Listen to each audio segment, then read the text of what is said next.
धर्म के कौन से मार्ग पर चलना चाहिए, कौन सा धर्म हमारे लिए श्रेष्ठ है और धर्म पर किस प्रकार चलें कि धर्म पूर्वक हमारा जीवन यापन हो जाए और हम इस जन्म को छोड़कर हमेशा के लिए इस भव सागर से पार उतर जाएं। यदि आपको इसके बारे में जानना है तो आपको ये ग्रंथ पढ़ना पड़ेगा। केवल एक चौपाई से किसी का बेड़ा नहीं पार होगा कि लोग को पता चले कि भगवान जब धरती पर आकर तपस्या कर रहे हैं तो फिर तुम किस खेत की मूली हो। जो शिव जी का भक्त नहीं है वो राम जी का भक्त नहीं हो सकता। तन की जाने मन की जाने जाने चित की छोड़ी, उस श्री राम जी से क्या छिपाए जिनके हाथों में सबकी डोरी। नमस्कार, न्यूज पीआर देख रहे हैं आप, मैं हूं आपके साथ आभा। श्री राम जी को विष्णु भगवान का 7वां अवतार कहा जाता है। श्री राम जी के जीवन शैली को रामायण के माध्यम से व्यक्त किया जाता है। श्री राम जी को मर्यादा पुरुषोत्तम राम भी कहा जाता है क्योंकि उन्होंने अपने सारे काम जो हैं, सारे कर्तव्य जो हैं वो मर्यादा और धर्म के अंदर में रह के ही किए। माना जाता है कि श्री राम जी जो है वो त्रेता युग के हैं और उनका जन्म स्थान अयोध्या है। उनकी माता का नाम कौशल्या है और उनके पिता का नाम दशरथ है। माता कौशल्या के वो इकलौते बेटे हैं। देखिए, अभी हम मौजूद हैं राजधानी पटना के किदवईपुरी में, जहाँ पे राम कथा चल रहा है। यहाँ पे भारी मात्रा में औरत है वो मौजूद है और यहाँ कथा सुनने आई है। आज हम जानेंगे कि राम कथा का क्या महत्व है और इससे अपने जीवन में कैसे उतारनी चाहिए, क्या सीख मिलती है। आइए जानते हैं। ये जानते हैं हम गुरुजी से जो यहाँ पे राम कथा कर रहे हैं कि ये राम कथा कब शुरू हुआ। जी, यहाँ पे राम कथा कब शुरू हुआ है? अपने घर जाएंगे। मेरा राम कथा यहाँ पे मतलब अभी जो कब से? ये 19 दिसंबर से शुरू हुआ है। 19 दिसंबर से शुरू हुआ है। कब तक चलता है? ये 19 से 27 तक चलेगा। हर दिन 3 घंटे चलता है। हर दिन 3 घंटे चलता है। तो ये जो है जैसे भागवत कथा जो होता है वो 7 दिन का होता है, तो राम कथा जो है कितने दिन का होता है? तो जिस प्रकार आप अपने घर में जन्मदिन का महोत्सव मनाते हैं। देखिए, भागवत कथा 7 दिन का होता है और श्री राम कथा 9 दिन का होता है। लेकिन किसी यजमान के पास यदि समय की सीमा ज़्यादा न हो तो वो 3 दिन का भी, 5 दिन का भी या फिर 1 दिवसीय श्री राम कथा भी अनुष्ठान करवा लेते हैं। वो समय पर निर्धारित है, लेकिन फिक्स 7 भागवत के लिए और 9 राम कथा के लिए। 9 राम कथा के लिए फिक्स है ये। तो सब अपना मन चाहे, जो अगर किसी को 3 दिन का होता है वो 3 दिन का भी करवाते हैं, 1 दिन का चाहे पे नहीं, समय चाहे पर। यदि उनके पास समय नहीं है, समय अधिक नहीं है, मन से कथा नहीं होती है। समय के हिसाब से यदि अगर समय 1 हफ्ता का है लेकिन मन है 3 दिन का, इसका अर्थ है कि उनका मन कथा में नहीं है। कथा के मन के हिसाब से होनी चाहिए। तो समय के हिसाब जितना समय रहे उतना करिए। यदि समय पूरा है, समय की आपूर्ति आपके पास नहीं है, कोई दिक्कत नहीं है, 9 दिन करवाइए, कोई दिक्कत नहीं, 9 दिन करिए। क्यों करवाया जाता है राम कथा? देखिए, कथा तो धर्म के प्रचार करने के लिए होता है।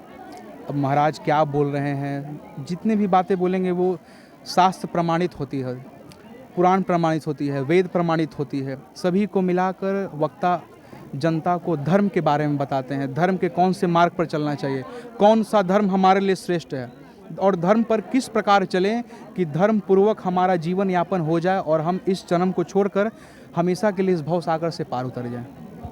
जो आजकल के युवक युवतियां हैं जो जैसे राम जी अपने जो मार्ग दर्शाए हैं उन पर जो चलना चाहते हैं, तो मतलब किस तरह से वो चले जो वो सफल बने आजकल के समय में? देखिए, मेरे पूज्य गुरुदेव भगवान हमको बताए हैं, कथा में हम उनके सुनते भी रहते हैं।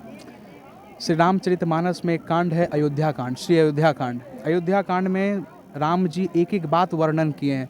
परिवार कैसा होना चाहिए, भाई कैसा होना चाहिए, समाज कैसा होना चाहिए, मित्र कैसे होने चाहिए, शत्रु कैसे होने चाहिए, ये पूरी श्री रामचरितमानस में है। यदि आपको इसके बारे में जानना है तो आपको ये ग्रंथ पढ़ना पड़ेगा। केवल एक चौपाई से किसी का बेड़ा नहीं पार होगा।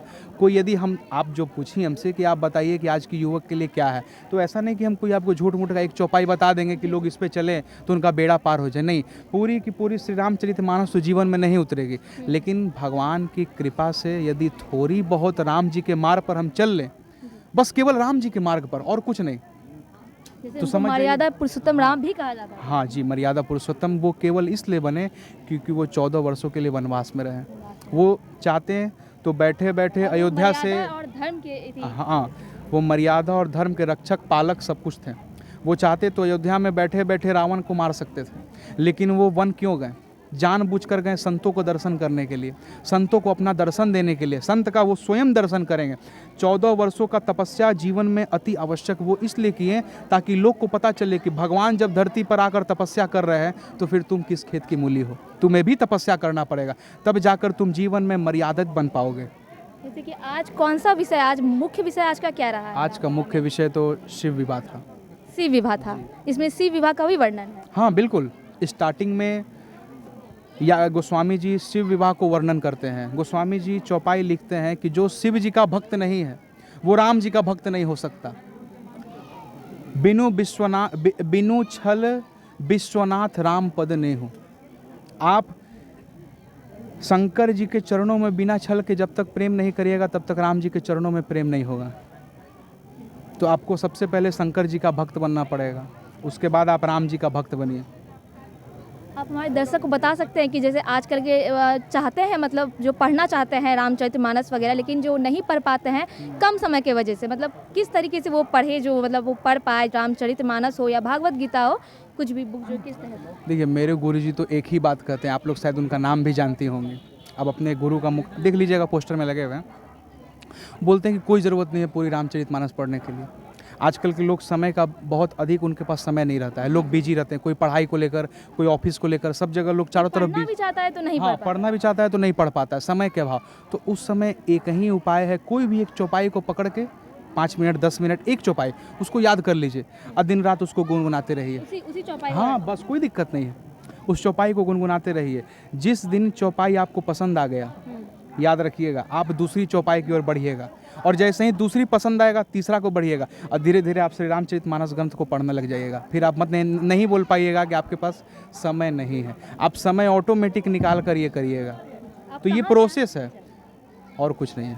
कहाँ से आए हैं आप? हम तो मथुरा से हैं। मथुरा से आए हैं? मथुरा से आए हैं, मथुरा से नहीं है, हाँ आए हैं वहाँ से। अच्छा, तो मतलब जो है आप हमारे दर्शकों को बता दीजिए क्या क्या सीख लेनी चाहिए रामचरितमानस से? देखिए, रामचरितमानस तो सब कुछ सीखने लायक है। अब इसमें से हम कौन सा निकाल के आपको बताएं? सब कुछ तो सीखने ही लायक है। भगवान की कथा, भगवान किस मार्ग पर चले, भगवान अभी हम लोग आज शिव जी के जो विवाह का कथा चला तो उसमें भरद्वाज जी के चरित्र का हम लोग वर्णन किए। भरद्वाज जी वाल्मीकि जी के शिष्य हैं। भरद्वाज जी राम जी के चरणों में अथाह प्रेम है। तिनहि राम पद अति अनुरागा, भरद्वाज मुनि बसहि प्रयागा। इनको राम जी के चरणों में बहुत प्रेम है, और ये इनका एकमात्र लक्षण क्या है? तापस सम दम दया निधाना, परमारथ पथ परम सुजाना। ये परमार्थ पथ के पथिक हैं, अर्थात जो व्यक्ति धर्म के मार्ग पर चल रहा है वो सब परमार्थी हुआ। तो जीवन में राम जी के मार्ग पर चलिए चाहे मत चलिए, कृष्ण जी के मार्ग पर चलिए चाहे मत चलिए, कोई ग्रंथ पढ़िए चाहे न पढ़िए, उचित धर्म के मार्ग पर यदि आप चल रहे हैं तो आप सबसे दुर्लभ कार्य को धरती पर कर रहे हैं, याद रखिएगा। बहुत बहुत धन्यवाद गुरुजी, आपने अपना समय दिया और जो है हमारे दर्शकों को राम कथा के बारे में इतना कुछ बताया। बहुत बहुत जय श्री राम। जैसे कि गुरुजी ने हमें बताया कि राम कथा से हमें क्या सीख मिलती है, क्या महत्व है राम कथा का। यहाँ पे जो राम कथा है ये 19 दिसंबर को शुरू हुआ था। राम कथा का महत्व यही है कि हमें मर्यादा में रहकर सारे कर्तव्य करने चाहिए अपने, और जो है राम कथा से ये भी सीख मिलती है कि कैसे हम लोग अपनी कठिनाई में कैसे साहस और बुद्धि से काम ले सके। ऐसे ही तमाम खबरों के लिए देखते रहे न्यूज़ PR के साथ और सब्सक्राइब करें हमारे चैनल को।